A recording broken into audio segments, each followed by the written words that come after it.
Los indicadores en el sistema financiero, no todos, pero hay algunos que son positivos. La mora, a menos que usted me diga lo contrario, directora, tenemos una de las moras más interesantes en la región.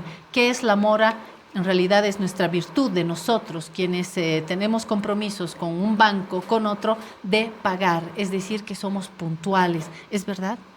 Sí, es interesante ver los indicadores. Luego, además de haber tenido este conflicto por el tema de la intervención del Banco Fácil, ¿no?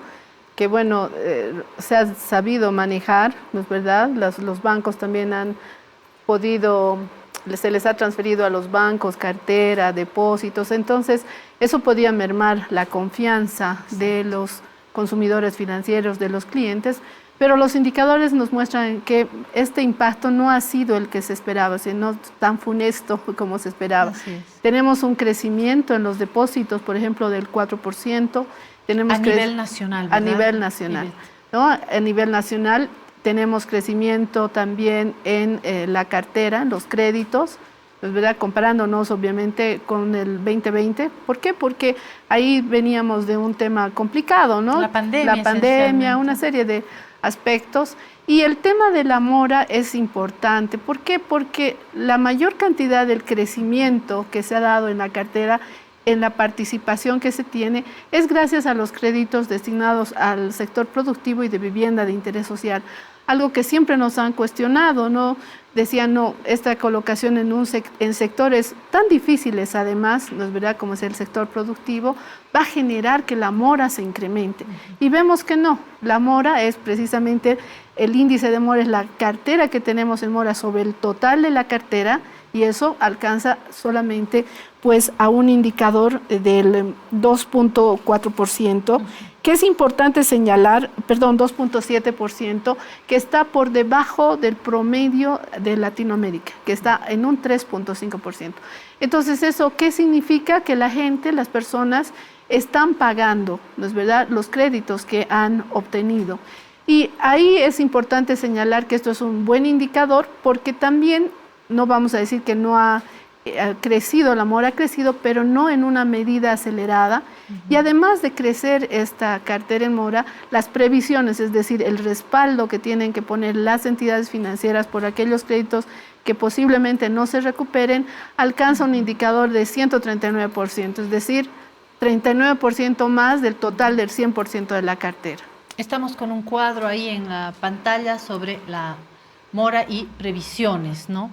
Ahí hay un promedio de la región, tenemos un índice de mora al 30 de junio de 2023, con el promedio de la región y el promedio de Bolivia, y al lado la cobertura de la mora con previsiones al 30 de junio, igualmente mora y previsiones. Estamos entonces con estos datos confirmados, ¿no, Ivette? Sí, y como podrás observar, como te decía, estamos con un 2.7 que está por debajo del promedio de la mora de la región. Y la previsión, que es la cobertura que tú tienes por estos créditos que dejan de pagar, es de 139, es decir, que estás por 39% más por encima de la cartera en mora. Los datos que han salido en estos últimos días, semanas, indican también que en La Paz, esencialmente en La Paz, hay una mayor puntualidad con el pago, es verdad. Y hay otro tema también que quedó como un elemento permanente en estos últimos años, y es que las mujeres somos más cumplidoras en el pago de nuestras deudas, de nuestros créditos, ¿es verdad? Sí, efectivamente, es cuando vemos el tema de la mora, siempre las mujeres tenemos una mora por debajo, ¿no? Que de lo que los hombres somos buenas pagadoras. Cumplimos, digamos. Cumplimos, y si vemos también en el tema ahorita no tengo el cuadro, pero en el crédito de vivienda, por ejemplo, de interés social,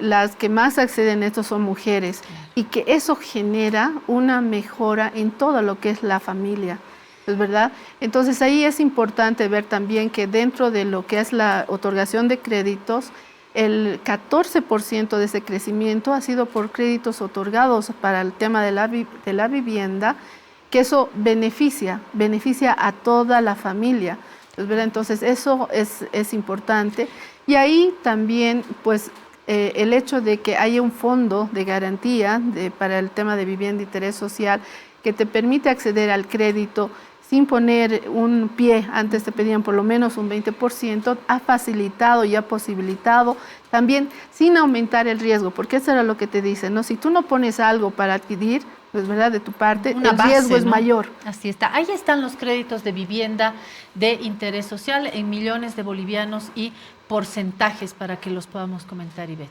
Como te decía, ha tenido un crecimiento del 14%. La mayor cantidad de los créditos han ido a la compra de vivienda, estamos hablando de un 73%. Y sobre todo mujeres, ¿no?, que se lanzan en estos créditos. Sí, eso también es importante. Se ha beneficiado a más de 97,000 familias ya con estos créditos de vivienda, que lo que posibilitan es mejorar las condiciones de vida que se tiene, ¿no es verdad?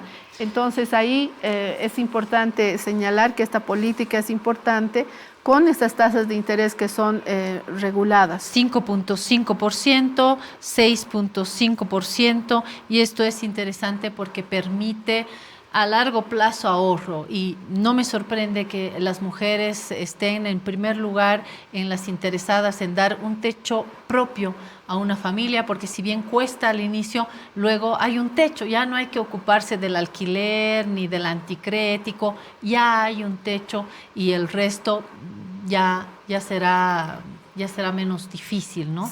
Sí, y a veces por eso cuando se hace la medición del impacto que tiene el crédito a la mujer, no se puede ver ese impacto, ¿no? Porque dicen, bueno, hemos dado un crédito a una persona que vende dulces, por ejemplo, para vivienda, y sigue siendo vendedora de dulces, pero lo que tú no ves es que con ese crédito ella ha podido generar pues ese ahorro que le ha permitido que su hijo ya no sea vendedor de dulces, haya podido tener otra carrera. Entonces a veces no vendimos... Hay movilidad social, ¿no? Ese impacto, creo que es una tarea de ver ese impacto que se tiene, ¿no es verdad? Especialmente las mujeres que utilizan esos recursos para mejorar el tema del futuro de sus hijos, ¿no? Eso es importante. Ahora, algo que hay que destacar es que más del 50% del ahorro está en La Paz. O sea, los paseños somos ahorradores. Es que el paseño, yo creo que lo de paseño está muy ligado también al espíritu de la aymara, que somos comerciantes también. Y el buen comerciante tiene que saber ahorrar. Creo que hay explicaciones culturales también, ¿no? Ahí están los depósitos por departamento, miren. O sea, realmente hay una columna bien sólida en el caso de La Paz. La de Santa Cruz no está mal, en segundo lugar. Luego, más pequeñita, Cochabamba, y el resto, Tarija, Potosí, Chuquisaca, Oruro, Benipardo. No es que sean botaratas, es que también me imagino que hay un universo más pequeño, ¿no es cierto? Un universo financiero más pequeño. Además, hay que tener en cuenta la actividad económica que se tiene, el tamaño que se tiene en las ciudades del eje troncal. Sin embargo, del cual lo que tú veías, puedes ver que nosotros duplicamos en ahorro a lo que es en Santa Cruz. Y si vamos a ver el tema del crédito, vemos que los que más acceden al crédito son los cruceños. O sea, se prestan más, pero pagan menos. Nosotros en La Paz nos prestamos menos, pero pagamos más. Ahorramos más. Y ahorramos más. Ahorramos más. En realidad hay una cultura de ahorro aquí en La Paz y en Santa Cruz. Sí, la mayor cantidad de créditos se va a Santa Cruz, entonces hay como una complementación, esta intermediación, ¿no es verdad? Que hace que hay personas que ahorran y hay personas que invierten. Entonces es importante señalar esta mecánica también que existe, y para eso se crean especialmente las entidades, para intermediar esos recursos, para que tú recibas una tasa de interés o recibas otro tipo de servicios que te ayudan, ¿no es verdad? Entonces ahora tú depositas tu dinero, te dan una tarjeta de débito y puedes realizar operaciones con tu tarjeta de débito. Eso es lo bueno también que nos ha dado la digitalización en el sistema financiero, que ya no necesitas manejar efectivo, que puedes hacer diferentes pagos a través de lo que es tu tarjeta, o ahora que pues también se está utilizando mucho una nueva forma de pago, que es el tema del QR, por ejemplo. que es muy utilizado porque además no tiene ese pago adicional. Hablando de tarjetas, me gustaría hablar de las tarjetas en el exterior y del cobro de comisiones adicionales. Hace poco viajé a Buenos Aires y en mi banco me dijeron, no, consígase nomás dólares, señora, porque con la tarjeta se le va a incrementar la comisión. Me metieron un miedo en el banco y al final me fui con mis dólares en mi cartera y no llevé la tarjeta. Estuve leyendo hoy en la edición de La Razón cabalmente que hay una regulación del cobro de comisiones con la tarjeta fuera del país. ¿Qué es lo que recomendaría? Sí, nosotros estamos trabajando para regular las comisiones. Hay que distinguir el tipo de las operaciones que tú realizas, ¿no es verdad? Hay operaciones que definitivamente ya están consideradas dentro de la comisión que te cobran cuando tú tienes una tarjeta de crédito. Una tarjeta de crédito tú la utilizas precisamente para realizar viajes al exterior, hacer pagos.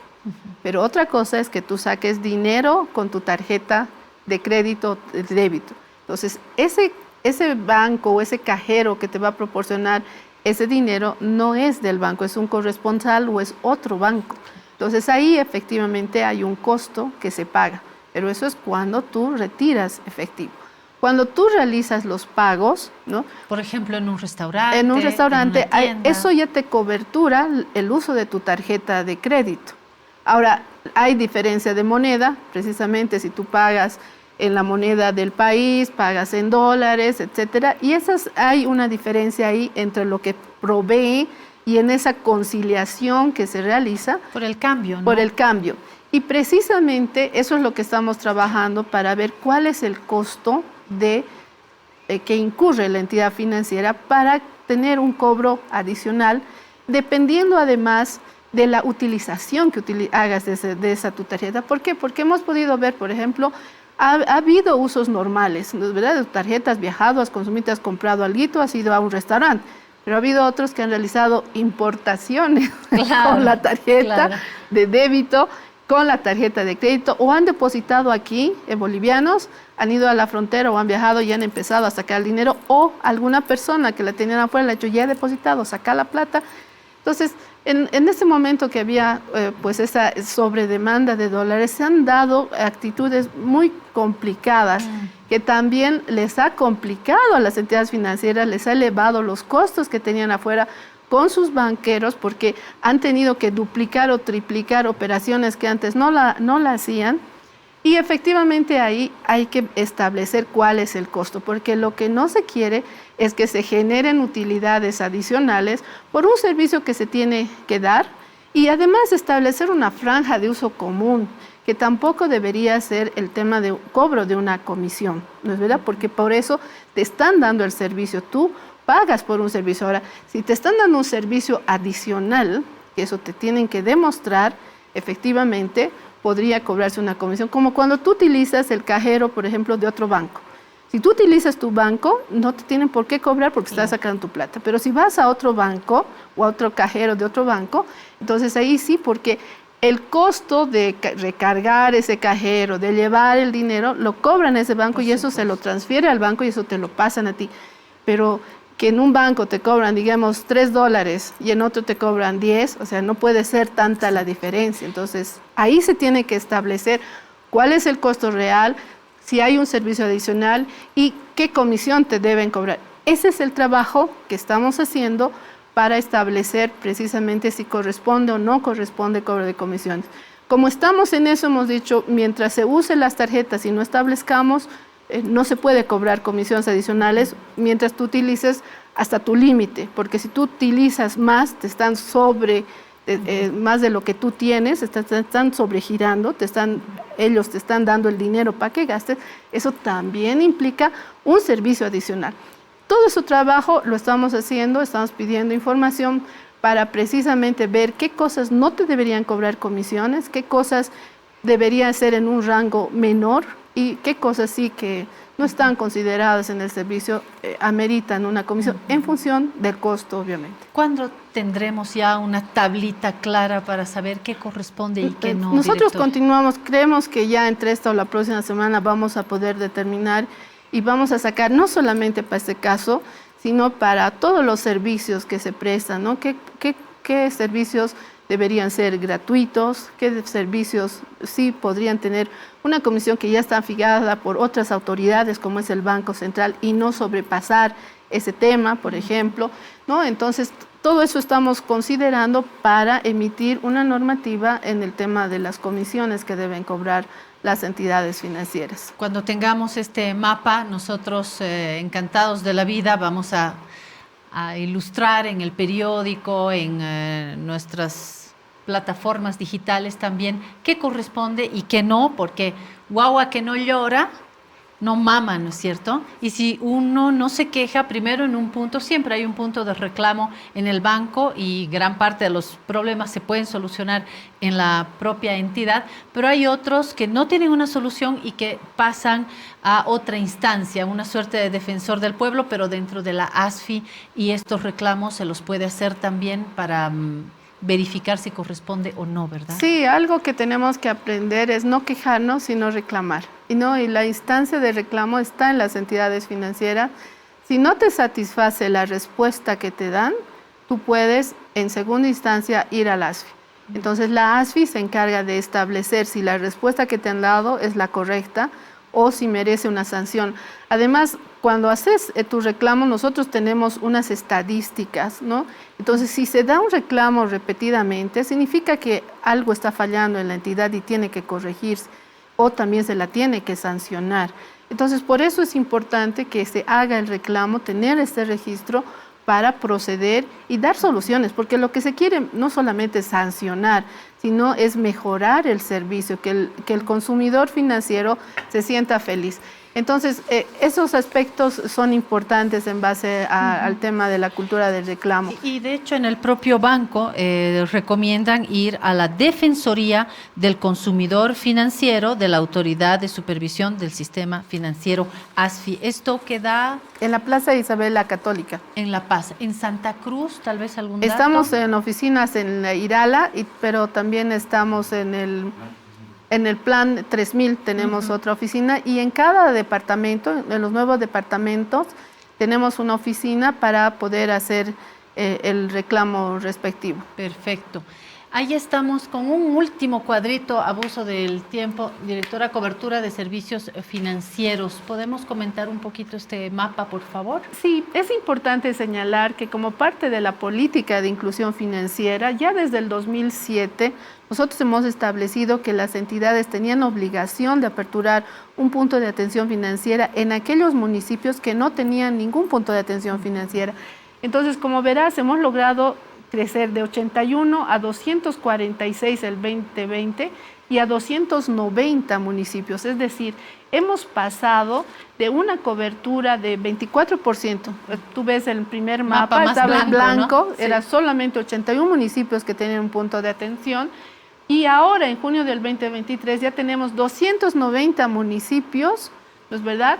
86% que cuentan por lo menos con un punto de atención financiera. Al 2025 tenemos que llegar con un 100%, es decir, todos los municipios tienen que tener un punto de atención financiera para recibir estos servicios. Entonces, eso es un factor importante y que muestra también que el tema de la inclusión financiera, el tema de que los servicios financieros, porque es un servicio, eso es el concepto que ahora tenemos, los servicios financieros lleguen a toda la población.